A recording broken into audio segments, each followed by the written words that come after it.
tractor, the pickup truck, the Jeep. Vehicles we call on when it comes time to do a job. But boy, how they love to play.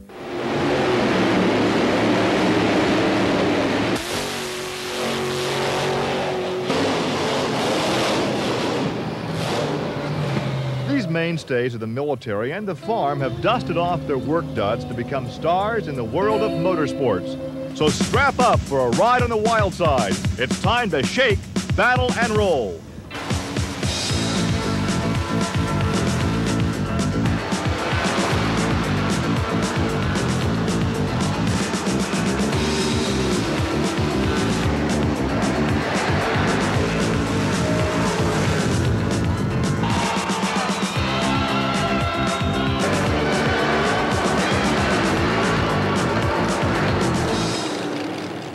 Our romance with the automobile is more of a tale of Beauty and the Beast when it comes to monster trucks. These beautiful machines were first conceived with one purpose in mind: destruction, to flatten some of Detroit's best iron into worthless pulp. Monster truck competition has evolved from its early car-crushing exhibition days to its most exciting form, side-by-side competition. The action takes place on a variety of indoor and outdoor tracks, all dotted with junk cars and mounds of dirt that send these behemoths airborne. Like everything else in racing, monster truck technology continues to evolve. But there are some basic guidelines that keep a monster truck a monster.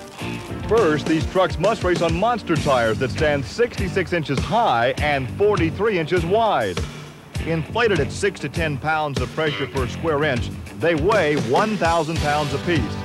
Most of these 24-tare treads come off fertilizer spreaders in the Midwest and cost anywhere from $2,500 to $5,000 new or used.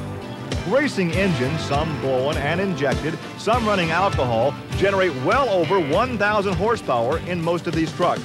But there is a maximum engine size of 500 cubic inches. One man's romance with a 1950 Chevy panel wagon has turned into a nightmare for fellow monster truck racers. But Dennis Anderson's Gravedigger is a fan's delight. Watching the Gravedigger run may not exactly be poetry in motion. No, it's more like a great artwork topping out at over 100 miles an hour. Look at that paint job. A masterpiece that would look right at home in most art galleries instead of a garage in Kill Devil Hills, North Carolina. The tombstones are for all the trucks the Digger has laid to rest. And those red headlights let you know that the Gravedigger is putting it to the wood. No one on the monster truck circuit goes all out more of the time and drives his equipment harder than Dennis Anderson. And sometimes that no-holds-barred approach has the other drivers seeing red.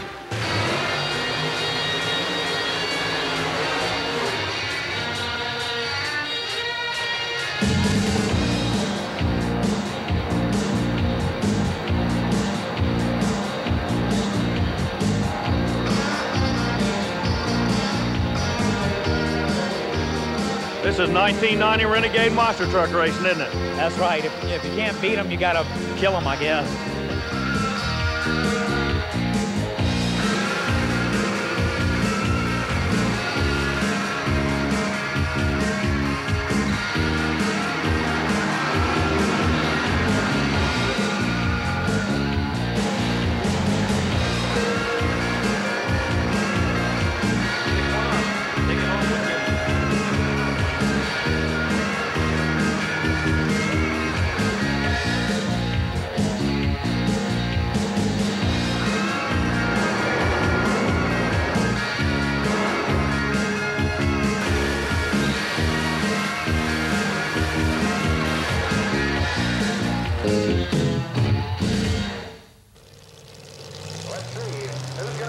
That same reckless abandon can be found in something a few feet shallower than a grave, a mud pit.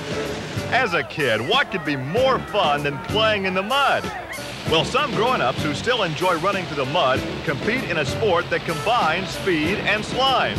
It's really drag racing at its dirtiest. The object is to make the quickest time through a mud pit that stands 200 feet from start to finish. The bog is 30 feet wide and 3 feet deep in its muckiest part. In the super modified class, most of the vehicles resemble factory-made Jeeps and trucks. But it's a wide-open ball game for anything you want to do under the hood. And there's no limit on tire size. but they must be DOT approved. Fans like this class because the vehicles look just like the ones you'd see on the street. Their times are measured by a laser timing device. And after the finish line, you'll find 600 feet of shutdown space. And these guys will use every bit of it.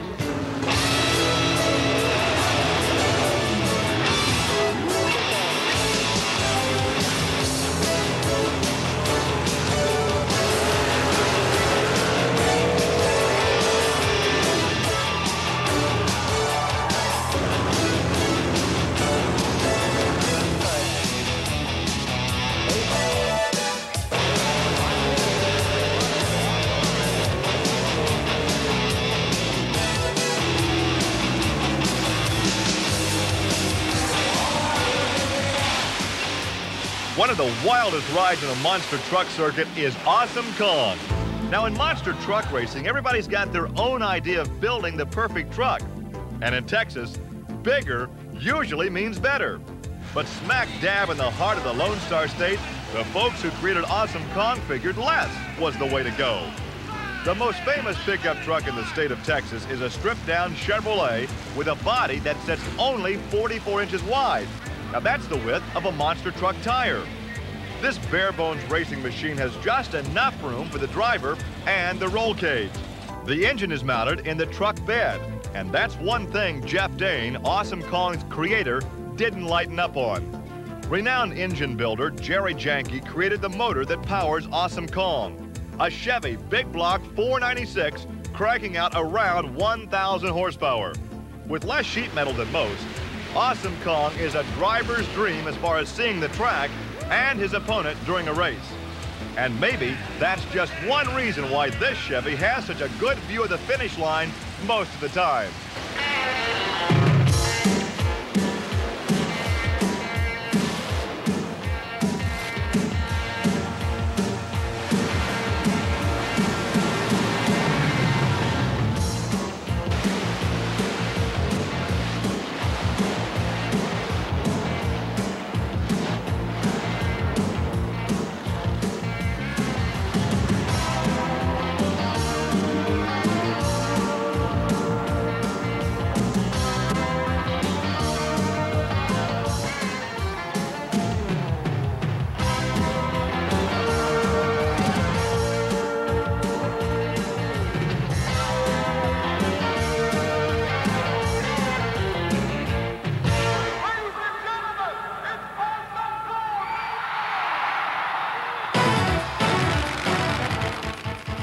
More wild vehicles?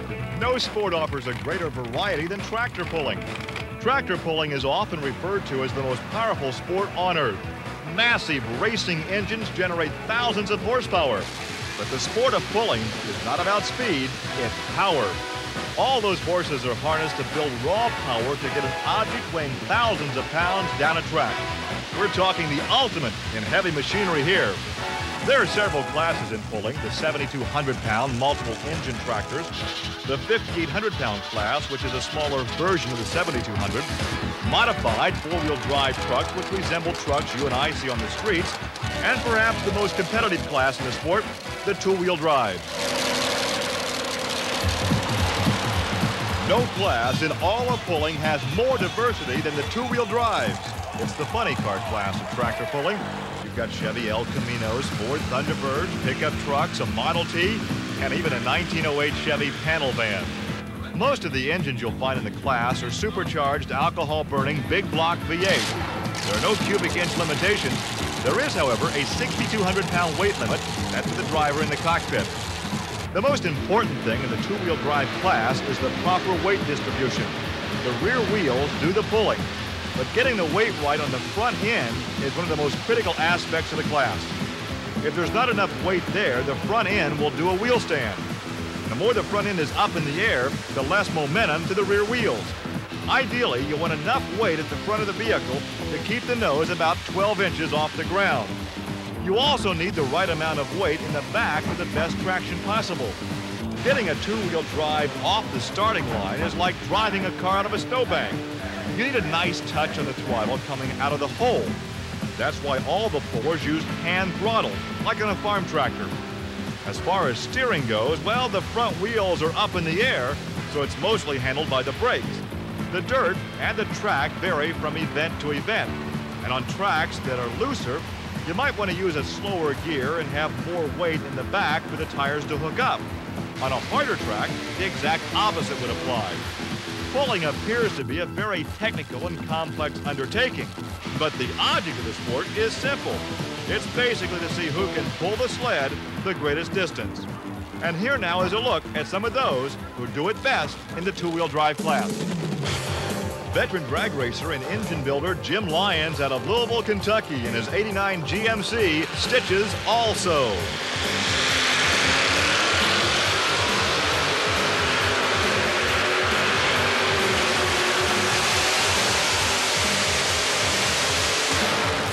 From Bettendorf, Iowa, the 1989 national champion Sundance Kid. This '88 Chevy S10 is a member of the Humco racing team and driven by Rick Carpenter and his brother Ray.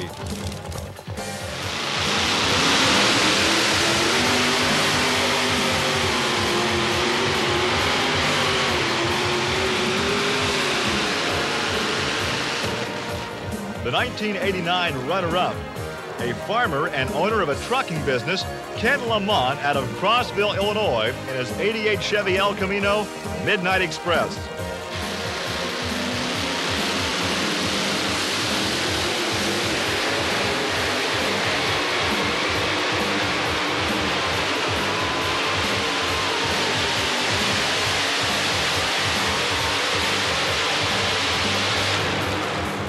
The Professor, Wayne Roush out of Dublin, Ohio, in his yellow Model T.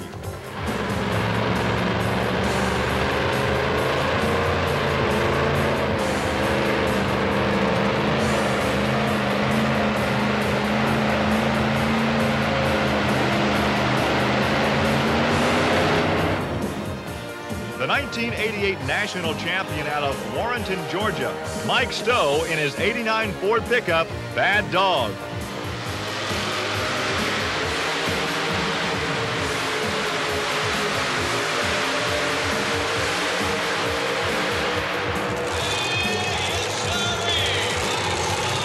Another Ford pickup driven by a farmer out of Linden Station, Wisconsin, Dan Walsh and the Irish Challenger.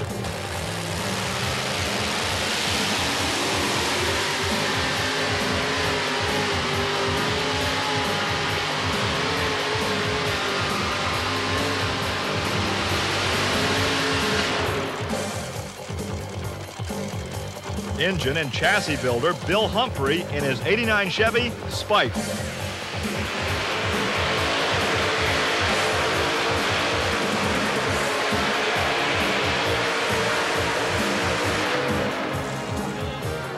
Another member of the Humco racing team, Mark Hare in the Chevy S10, Jack Daniels.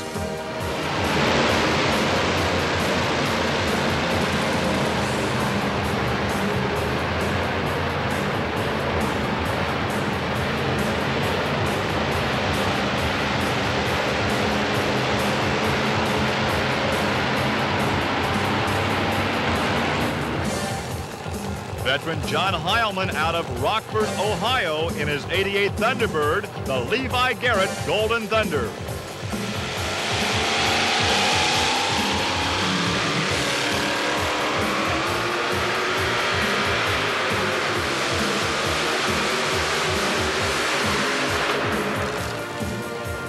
And another veteran, Jim Brockman, who like Heilman also competes in the multiple engine class. Brockman's 1908 Chevy panel van makes its home in New Haven, Indiana, and goes by the name of In-Laws and Outlaws.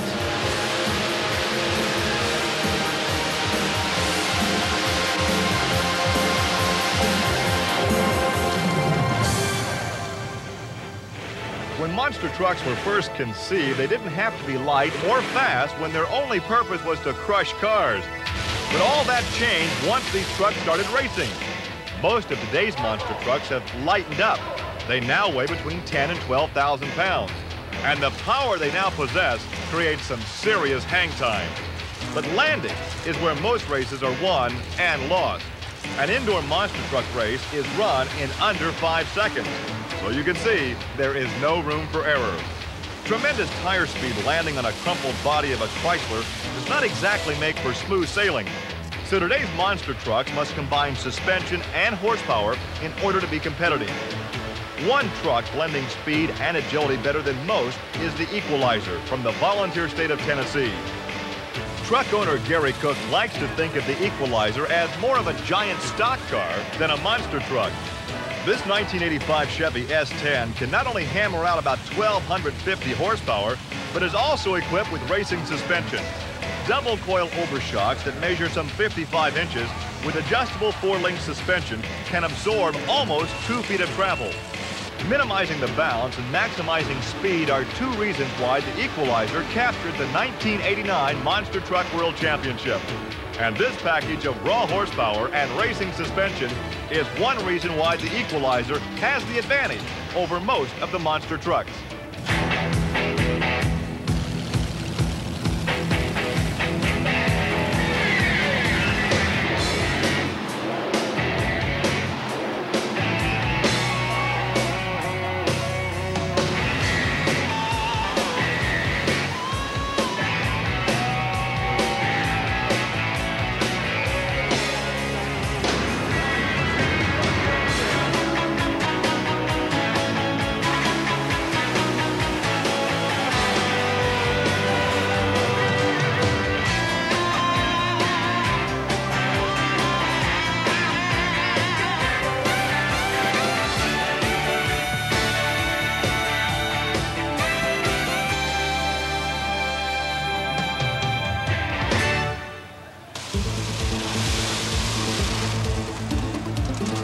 The muscle machines in mud racing compete in the open classes. This is the top-of-the-line division where almost anything goes. In the early days of mud racing, the motto was, run what you run, with stock trucks and Jeeps mostly competing in the sport. Now, mud racers come in all shapes and sizes. And more often than not, you have to use your imagination to figure out what kind of vehicle it's supposed to be. Most of these cars are more of a reflection of the racer's personality than anything else.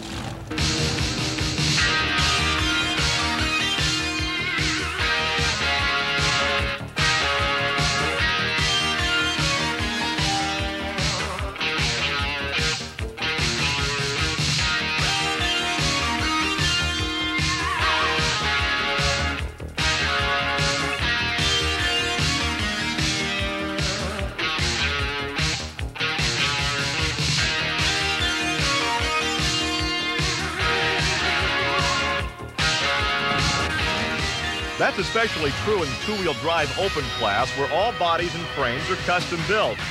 These lightweight, nitrous-burning cars run small block engines generating around 1,000 horsepower.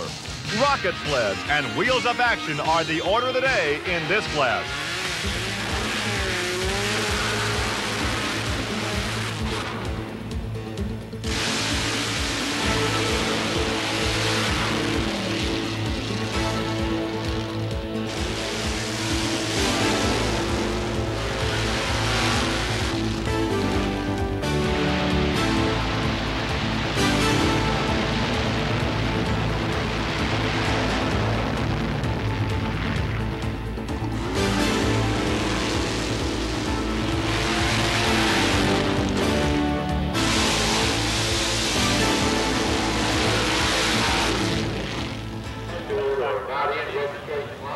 In the unlimited classes, no cubic inch or horsepower limitations provide for a power-packed free-for-all. Big block, nitrous-burning racing engines shoot these cars across the mud pit in just 3 ticks of the clock. That translates to accelerating to 90 miles an hour from a dead stop in just 3 seconds. And again, that's in deep mud, not asphalt. But what truly makes a mud machine fit for the pits is the back rubber, paddle tires, bigger diggers, super scoopers, groundhogs. These tires are actually racing slicks with wide rubber cups vulcanized on them to help grab the mud. In the cut tire class, a perfectly good 38 to 44-inch DOT tire is shaved to the core, forming deep treads. These creative designs usually cost around $800 a pair. With the lockjaw bite and tremendous speed these tires get in the mud, beadlock clamps are used to keep the tire on the wheel. Most mud racing bodies are made out of fiberglass. A majority of the chassis are home built. But these machines don't come cheap by any means. With racing engines ranging from $28,000 to $30,000, most of the machines blasting through the pit can cost anywhere from $45,000 to $50,000. Most mud racers will tell you driving one of these machines is like being shot out of a cannon, and it takes daredevil driving skills to keep these machines in bounds. Mud bogging rides that same fine line between pushing it to the limit and disaster that is found in most racing. But the Muddy Rooster tails give this brand of speed a unique calling card.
Some of the top racers in this sport include Enos Thomas from Grovetown, Georgia.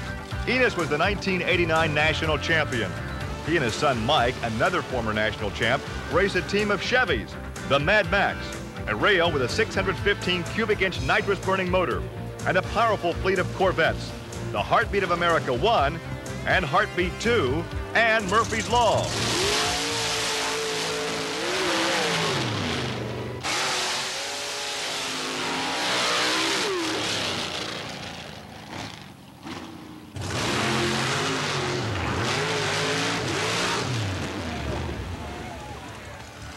The New Breed, a unique design with a frame made from a quarter section of a coal truck and a 1927 Mercedes-Benz grille on the front of the hood. An all-aluminum 588 cubic inch nitrous burning engine built by Jerry Janke has helped pilot George Gregory out of Tyler, Texas, take a couple of indoor titles with this car.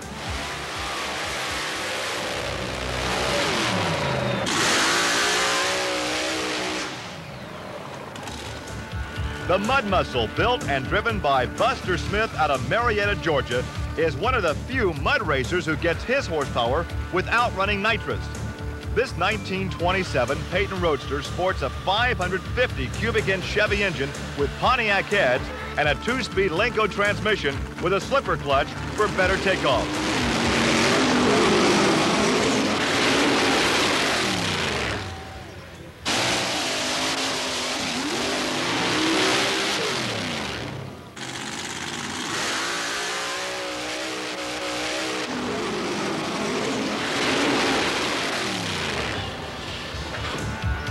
Glenn Siebel and the Legal Speed, a Chevy S10 Blazer with a 568 cubic inch Chevrolet engine blown and injected on alcohol.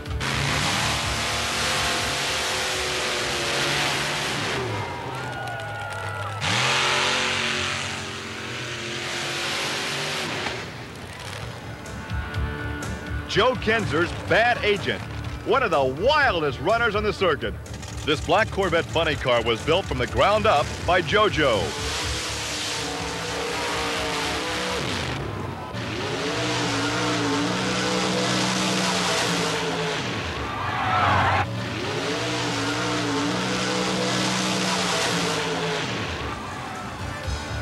Panama City, of course, is a mud racing hotbed, and some of the Panhandle's finest are represented by James Head's Rattler racing team. The Rattler 1, a 1970 Corvette. The Rattler 2, with a big block Chevy under that Jeep body. And the Showdown, a Jeep with a 605 cubic inch mountain motor able to crank out 1,900 horsepower with nitrous.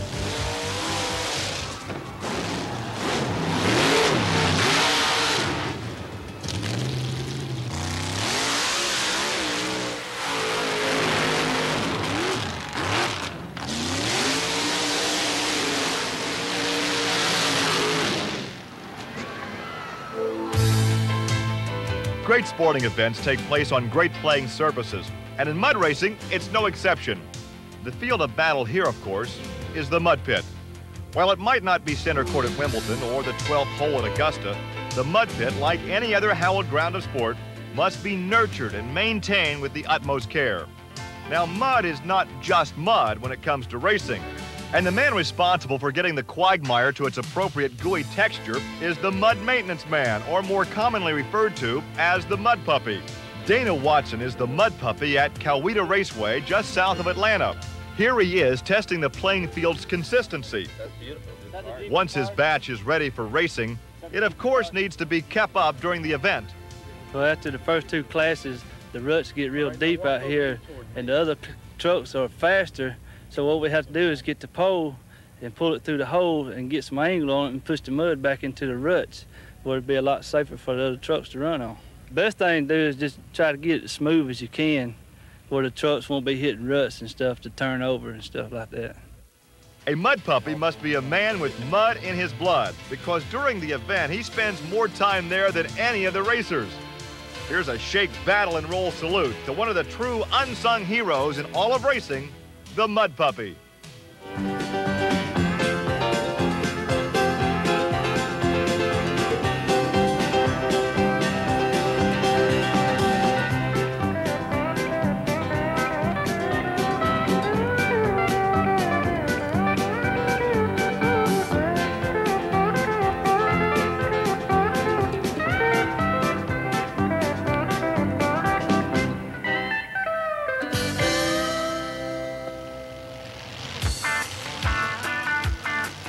Next, we're going to track some of that mud inside the eighth wonder in the world. Since you can't very well dig a hole in the floor of the Houston Astrodome, the mud pit becomes a mound of mud.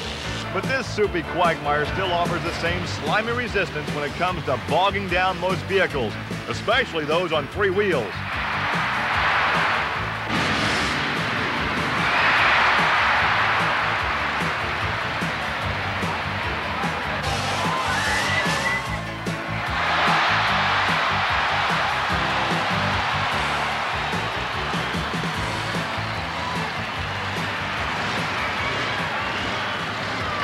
But add a fourth wheel, and sometimes you might be able to save face.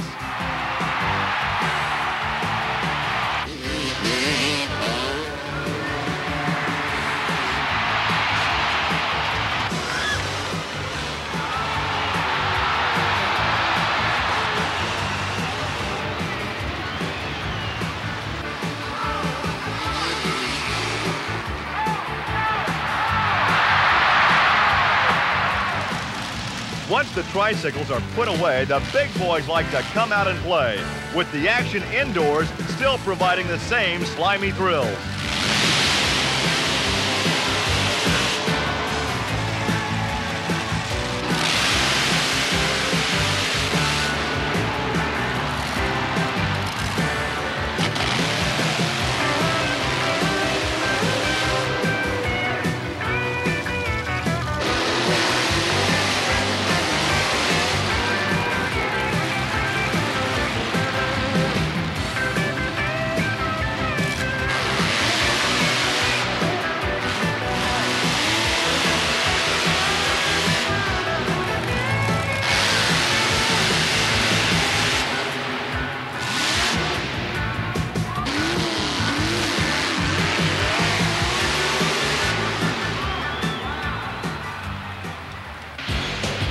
In tractor pulling, the man providing the challenge is Ron Hickson. Night in and night out, he's every puller's stiffest competition. Hickson commands a contraption called a sled, or more aptly named the decision maker. As sled operator, he determines how much weight will be used to make each class of pulling competitive. In the event of a pull-off, Hickson has the say when it comes to how much extra weight is needed to break the tie. The sled by itself weighs some 25 to 30,000 pounds. Here's how it works. As the weight box comes forward on the main drive assembly, more pressure is put on the skid pan, creating resistance to eventually stop the vehicle.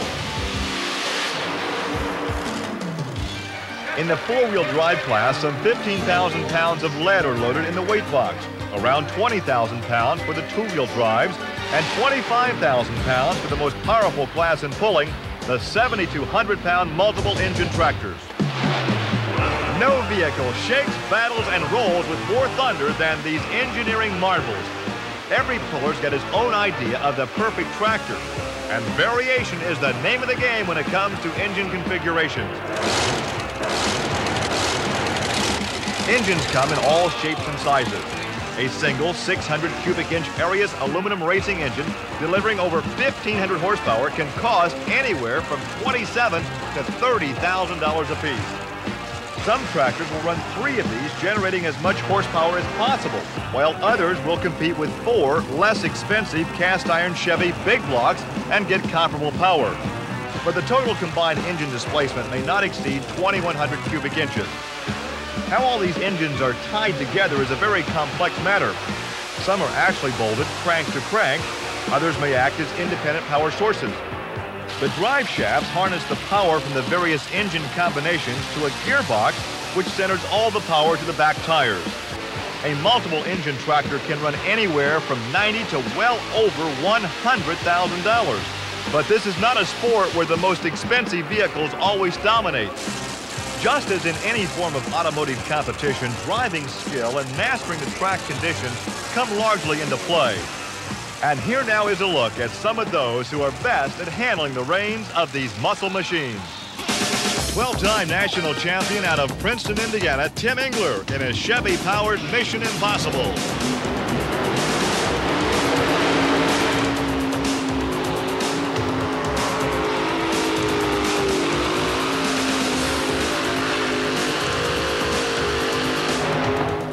The legendary Dave Banner from LaFontaine, Indiana.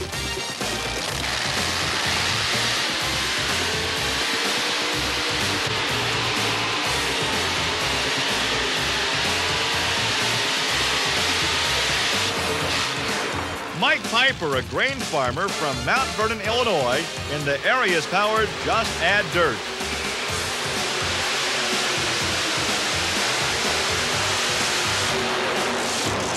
Dave Walsh from Boston, Wisconsin, in the Arias-powered Irish Challenger.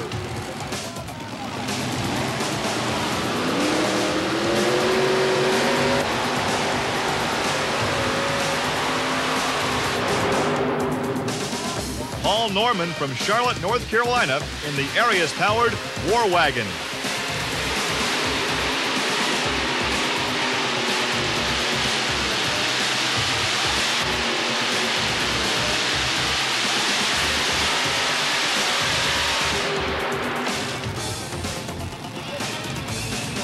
Fast Freddie Freeman, Wadesville, Indiana, in the Mean Mistreater.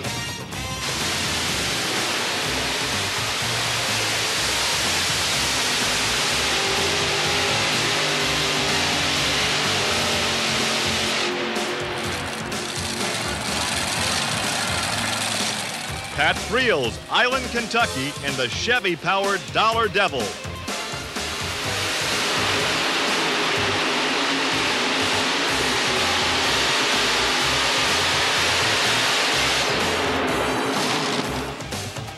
Big John Carlton out of Little Plymouth, Virginia, in the Virginia Farmer.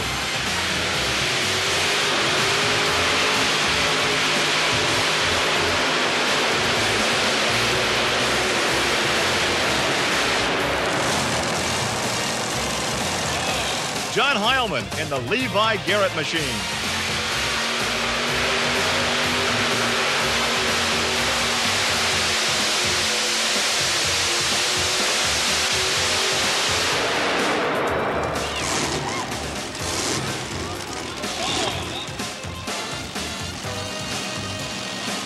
Jim Brockman in the Arias-powered In-Laws and Outlaws.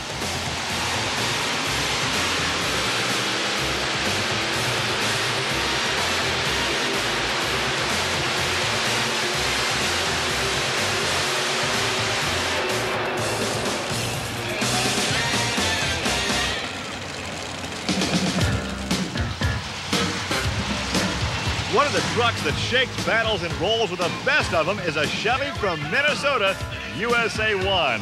Truly a crowd favorite, USA 1 was the #1 monster truck in the world, capturing the 1988 championship.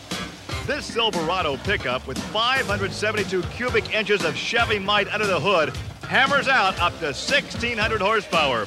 And driver Steve Wilkie knows only one way to drive it. Full tilt. Wilkie attacks the hills and holds on for dear life coming off the cars, hitting the gas when USA 1 appears to be going nose over to drive out of it. While fans may not want to copy Wilkie's driving style, they can model their own truck after USA 1. As a true measure of the big white Chevy's popularity, most Chevy dealerships offer a USA 1 custom kit package to fans who want to turn their own pickups into USA 1 lookalikes. Who knows? You might even see some people emulating Steve Wilkie's pre-race routine at a stoplight. Here's a look at the real thing in action when the light turns green.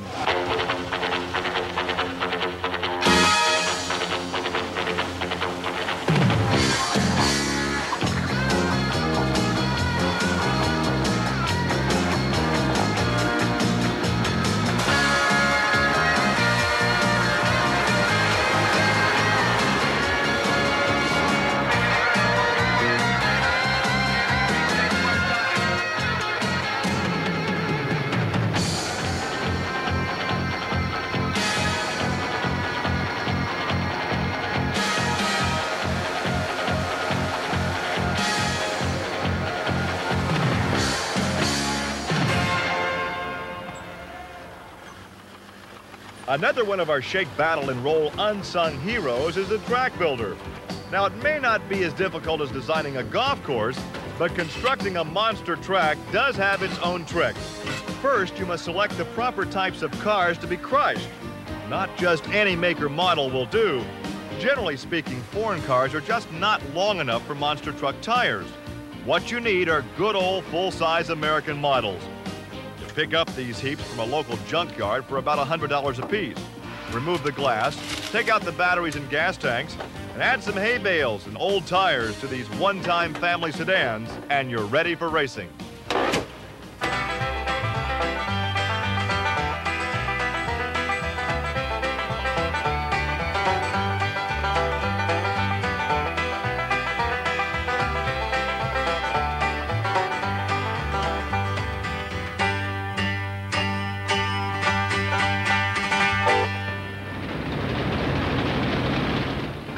Ever fantasize what it'd be like to actually sit in the cab of a monster truck and pretty much drive over anything in your way? Most of us may never get the chance to climb in the saddle of one of these behemoths, or any other racing machine for that matter. But for every man who owns a four-wheel drive truck, there is a place for you in the competitive world of motorsports. The street stock class of mud bog racing. It may not be the same as crushing cars, but it's a lot more affordable. You and your street-legal truck get a chance to blast the mud pit just like those nitrous oxide burning machines in the open classes. The biggest requirement in this class is that the vehicle must be factory produced, tagged, and registered.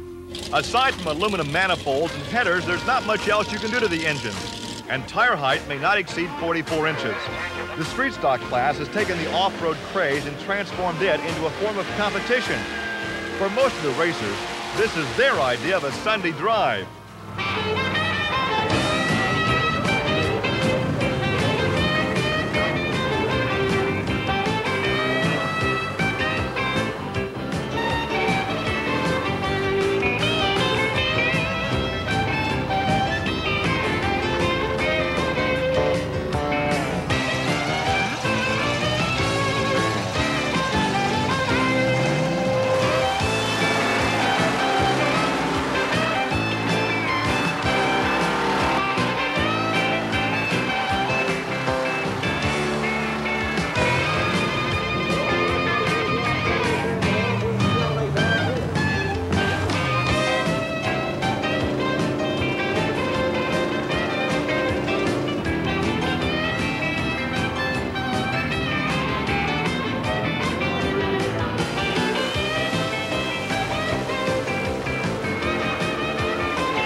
The street stock class is sometimes viewed as the undercard at a mud bog.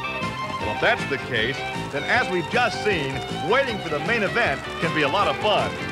The same can be said for a monster truck race or tractor pull, judging from the activity going on between rounds and classes. Ellis Edwards, up and over! Oh, man!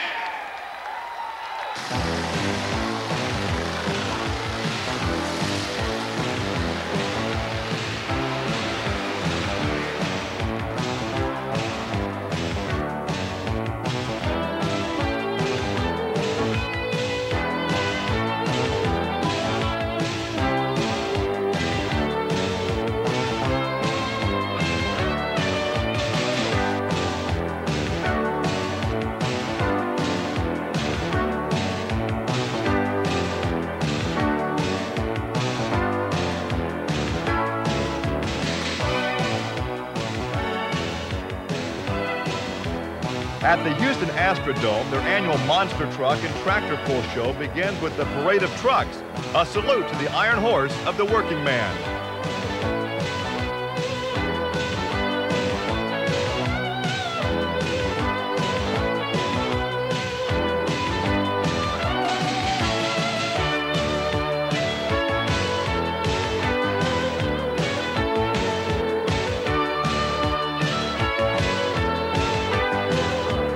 Well, at a mud bog, they had their own traditional way of closing a show. And those not owning a mud racer get their own shot at racing through the quagmire.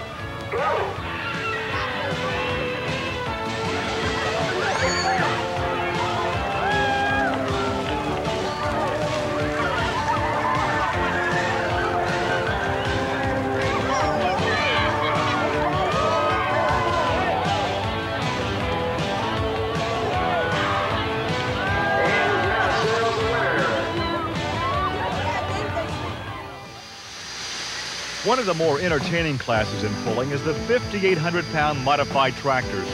Unlike their bigger siblings, the 7,200-pound tractor, which runs 3 or 4 engines, these machines run only 2. But that doesn't limit the variety of setups you'll see in this class. Generally speaking, the same types of engines that the 72s run are found here.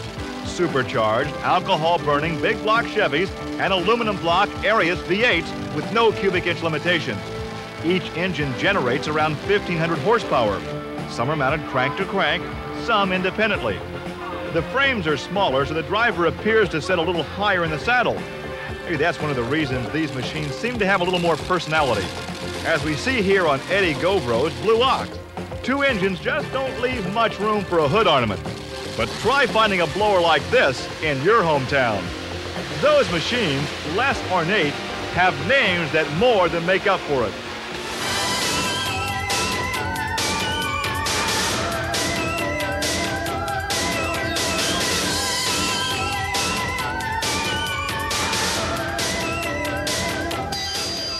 You can speculate all you want about where some of those nicknames come from, but there's one vehicle whose name says it all. Robert Soyson's Flying Machine. All you have to do is listen to the engines and you'll know what we mean.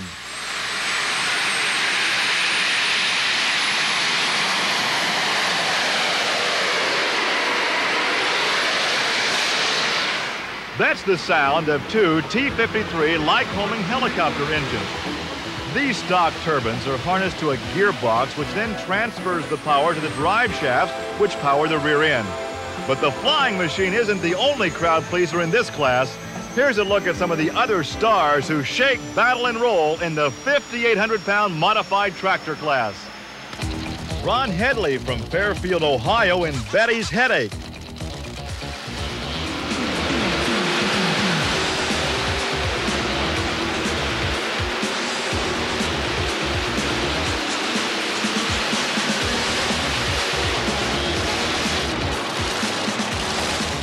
Wheeler Rittinger out of Circleville, Ohio in Outcast 2.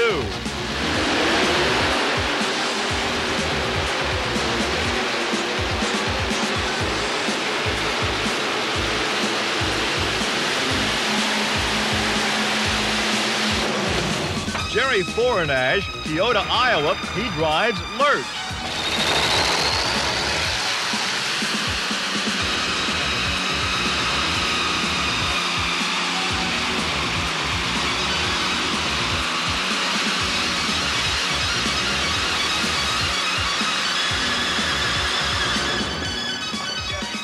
Jan Smeezing and the Bionic Buzzard, Sydney, Ohio.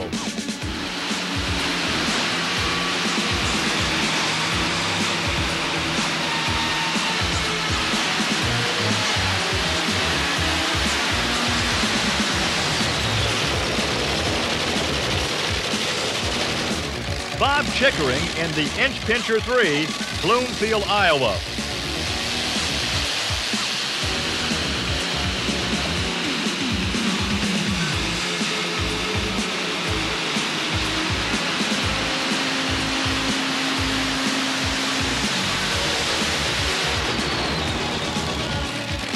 Wayne Sullivan, Warsaw, Kentucky, in the Kentuckian.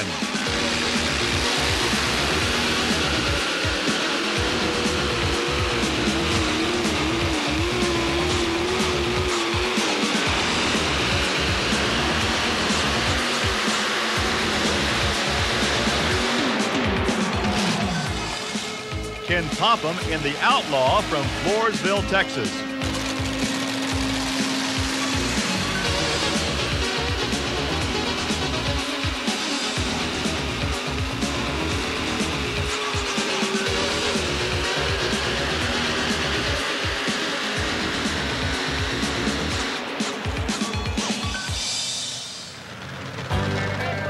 One of the more daring designs in the monster truck circuit comes to us from the Show Me State of Missouri, part of the collection known as the Breen Boys Racing Toys.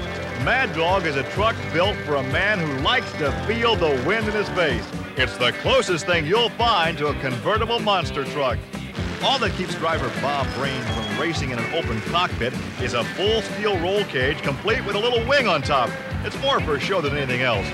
The driver sits in the middle, giving the Chevy Blazer a slight resemblance to a mud racer. While the Mad Dog offers some unique body features that are popular with the fans, this truck still has the same type of suspension you'd find on most heavy vehicles. Their leaf spring setup can put them at a disadvantage against the more state-of-the-art monster trucks with racing suspensions.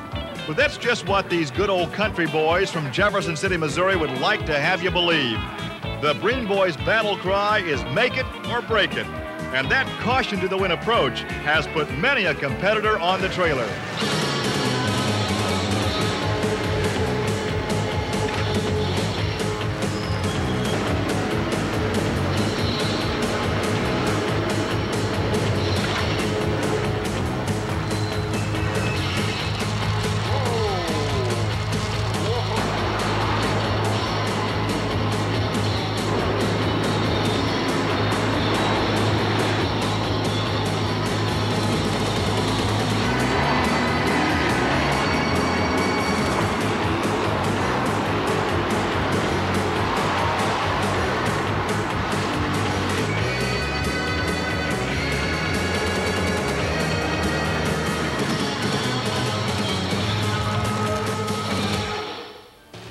In monster truck racing, Chevys predominate.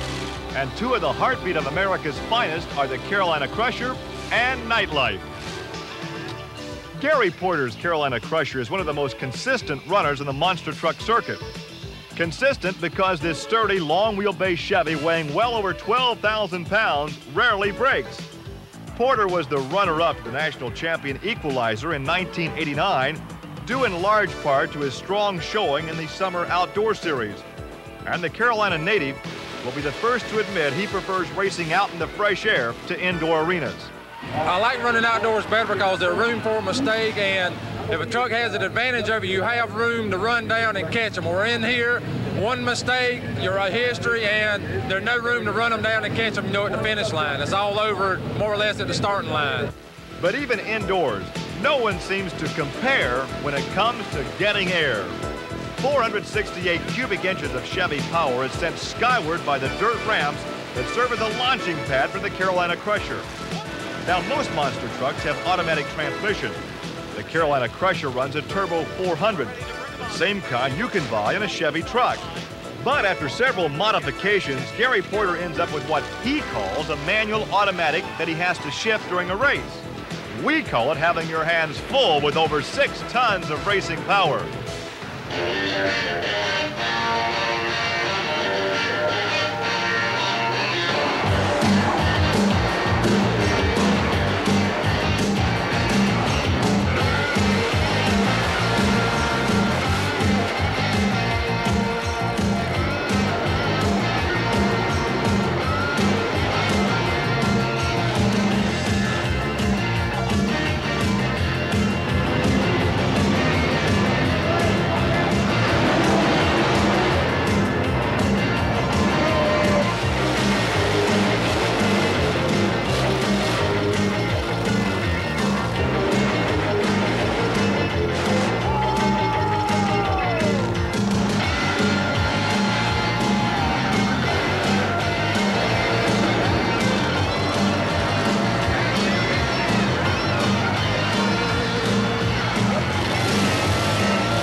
Another guy with his hands full is Dave Wyzorek out of Grand Island, Nebraska, the driver, owner, and builder of Nightlife. Wyzorek used to exhibit a unique driving style where he'd hang his head out the window of the blow-in and inspect a Chevy step side while lining up for the first set of cars. Things have gotten easier since he's gone to a new truck. Well, I used to drive in Nightlife too with my head out the window because I'd fix myself at a focus point at the end and head for it. But now with this new truck, I can't lean out because of the seat. I'll break some ribs if I do. So I'm just trying to get the hang of it. This marks the third monster truck Wyzorek has built from the ground up, including the paint job. In fact, that's how the Chevy got its name, because for 2 months, all Wyzorek did at night was work on his truck. His latest truck is some 1,500 pounds lighter with better racing suspension. But new or old, step side or sports side, the Nightlife remains one of the hardest chargers on the circuit.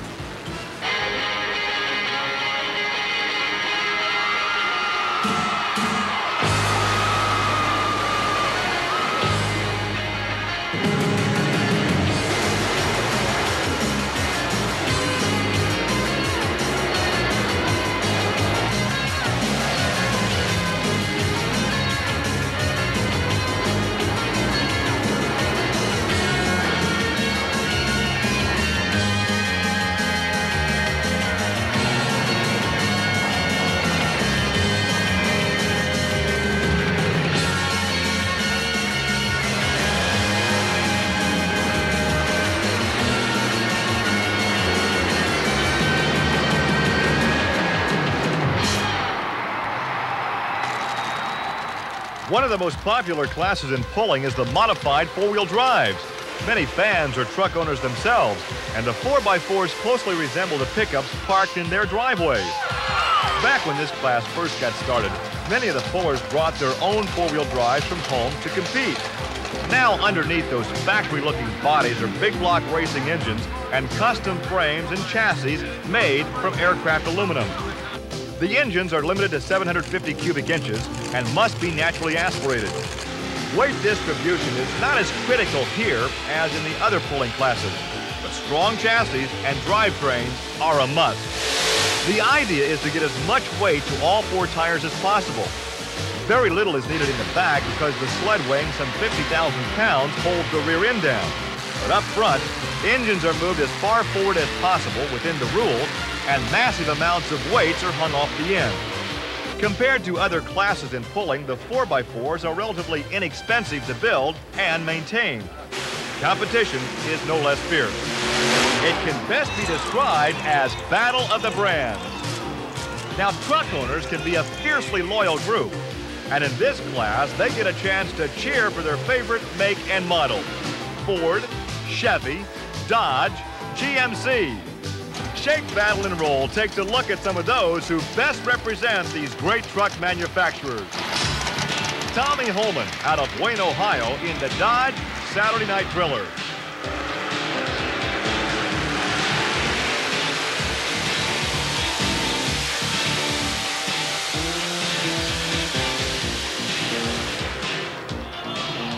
Manuel Moreno, Seguin, Texas, GMC, Yellow Rose of Texas.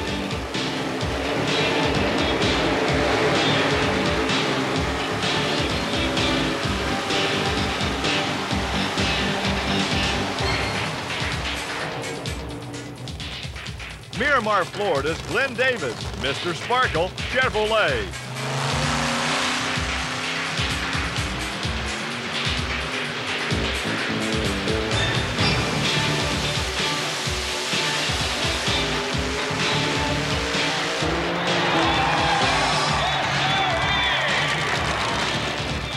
Tony Osteen, West Green, Georgia, in the Ford Georgia Rebel.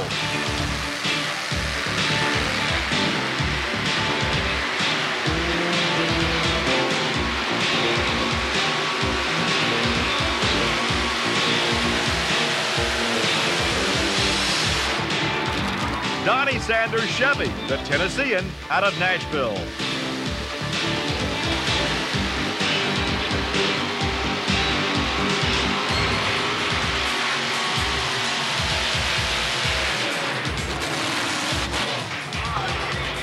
Jim Lyons, Louisville, Kentucky, Stitches Tin Can GMC.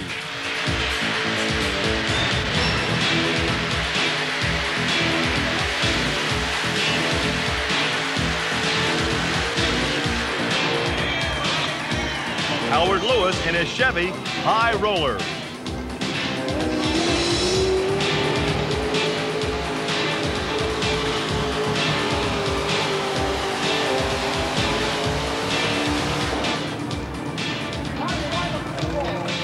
Dave Willoughby from Athens, Ohio in his 1940 Ford pickup.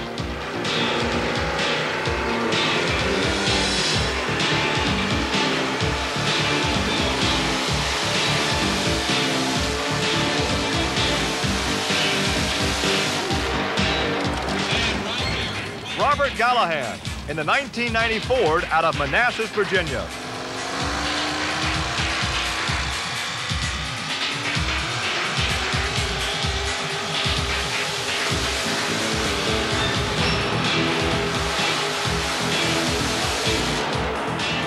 Robert Smith and the Three Bears pulling team. Notice the passenger he likes to take along with him in that blue Chevy.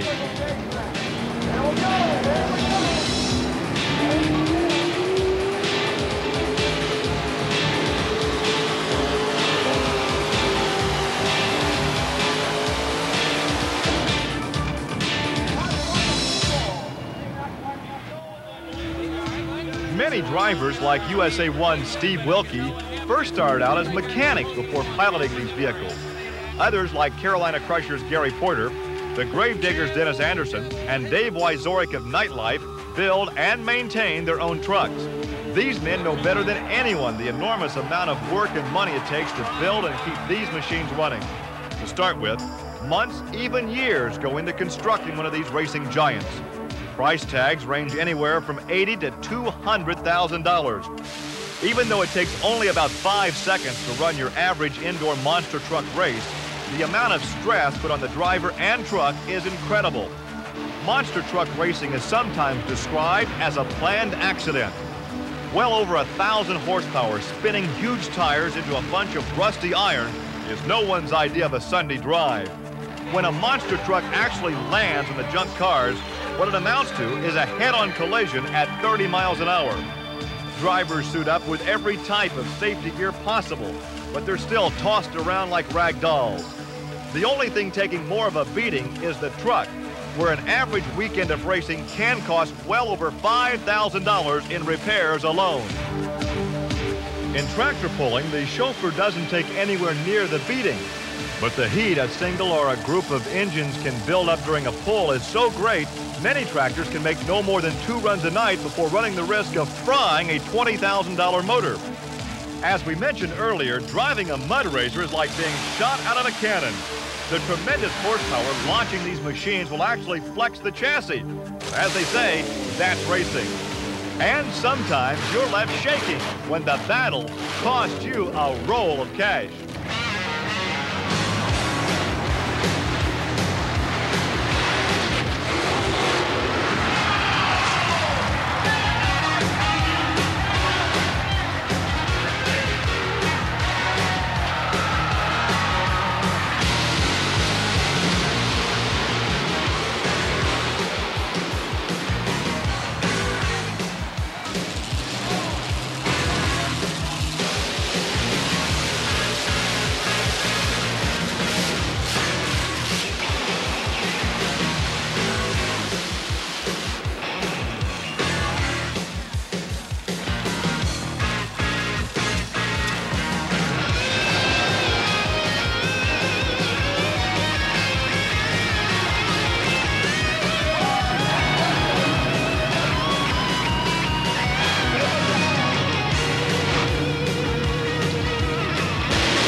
It's action like this that sends drivers and crews scrambling to patch up these road warriors. These men are pushed to the limit in between rounds or working through the night to get things fixed for the next day's show. When it comes to tractor pulling, monster truck, and mud racing, the drivers aren't the only ones who shake, battle, and roll. It comes out of the valve. Look at my trailer and grab me another cylinder. I got a spare cylinder.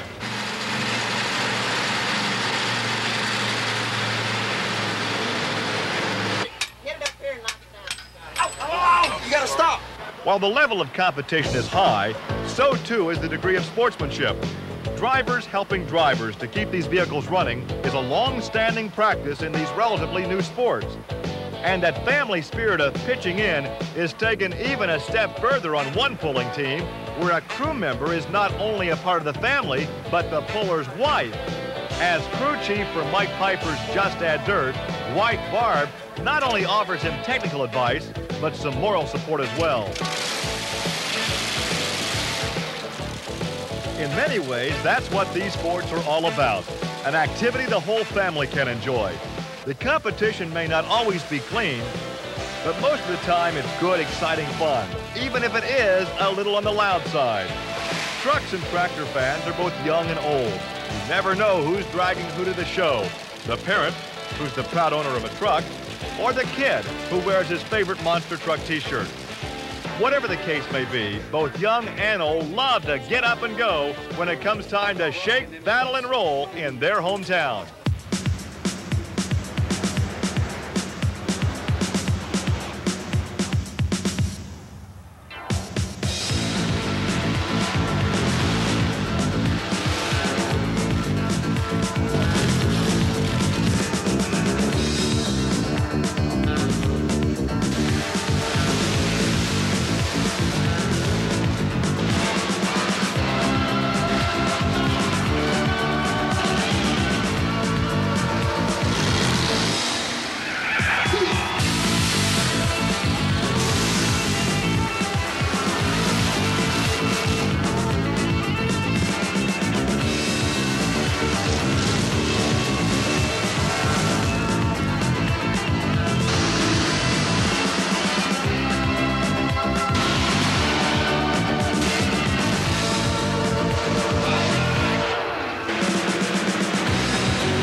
Want the best seat in the house for motorsports entertainment?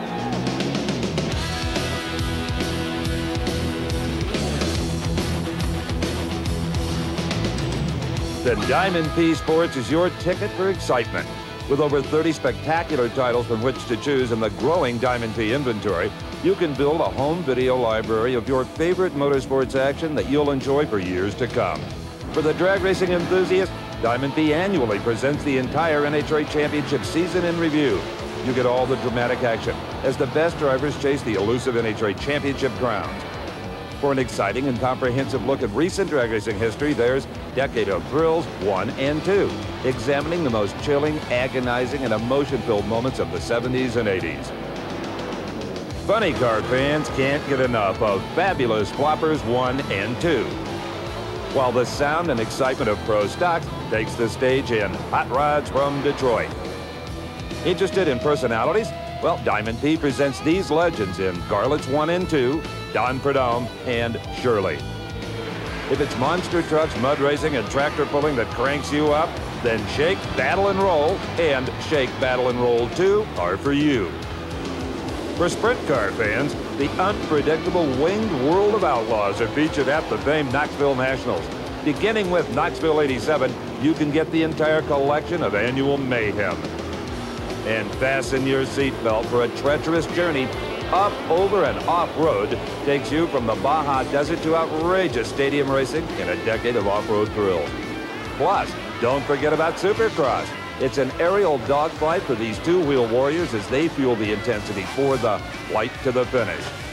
And finally, to complete your library, it's the best-selling duo of And They Walked Away, Volumes 1 and 2. The most breathtaking moments from the Diamond P archives. Racing's most spectacular spins, flips, wrecks, and fires are included in these two incredible videos. To order or to receive a full color catalog detailing all of the terrific titles available, just call 1-800-421-0725 or write to the address on your screen. Diamond P Sports. We make motorsports come alive.